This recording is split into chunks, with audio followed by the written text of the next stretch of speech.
Kodai Senga is making his 2025 season debut. Harold's sitting behind us. He's going to enjoy the view of the DP. I'm ready to I'm following him on Twitter here. Oh, Harold's on social media now? This is breaking news. Oh, it's April Fool's. I forgot. Now, Tarik Skubal was #1 on the preseason DP top 25. He was. The top 25. There's some changes on the top 25. All right, so what you're going to do like you always do, now that we've got at least one start in. Justin Steele's making his 3rd start in the Cubs' 8th game later tonight. It's crazy, but since we've seen the starters at least once, you're going to give us the top 10, and then you'll reveal the entire top 25 on social media. So give us the 10th best pitcher in baseball. Number 10 just signed a new 6-year, $170 million deal. Wow. Garrett Crochet. The industry says this guy is a legitimate ace. They're banking and buying on. He should be He's higher. going to be what they thought Chris Sale was, but just so many injuries for Chris Sale. I'm buying this. I like the strikeouts. Harold, don't mess up the studio. All right, who's number 9? Number 9, Yamamoto. 2 starts in. Looks healthy. Velo's there. Great split finger. Has a curveball and a slider to go along with it. Listen, he's on the best staff, the best team in baseball. He has to be in the top 10. I like Yamamoto in your top 10. Who is Shota Imanaga, Cubs. 2 starts. He's been good in both starts. There's a lot of concern when this guy came from Japan. Pitched to contact. Could he keep the ball in the ballpark? Had a great 2024. He's off to a good start this year. He deserves to be in the top 10. Shota Imanaga back in the top 10 again. Okay, who's number 7? Chris Sale has slid down a little bit. He's number 7. He is the backbone of that team right now in Atlanta that has yet to win a game. That won't continue. Their hitting needs to pick up. Chris Sale reestablished himself as one of the dominant pitchers in the sport again, reigning NL Cy Young. And he's had to be great with Ronaldo Lopez on the IL. Oh, I see Paul Skeens. Now, this one I'm going to get torn apart about. And you could make a case, Paul Skeens. First start was good, not great.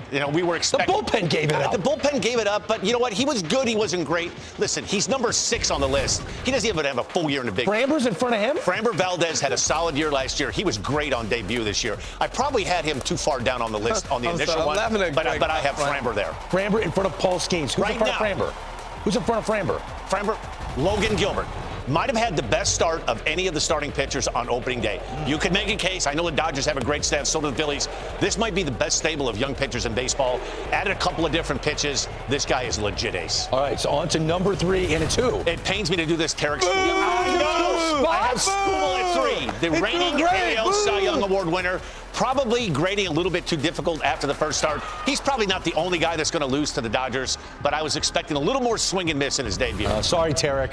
Oh, Jacob deGrom's back. He's back. That's right. Wow. Since I've worked at this network in 2009, this guy, when healthy, breathes different air than every other starting pitcher. 97, 98, great slider, mixed in some changeup. But he's not number 1. He's numero uno. Wheels up, Zach Wheeler. If you are asking me the most reliable, dependable starting pitcher in baseball, he's back, he's healthy, he goes deep into games, he pitches innings, he makes starts.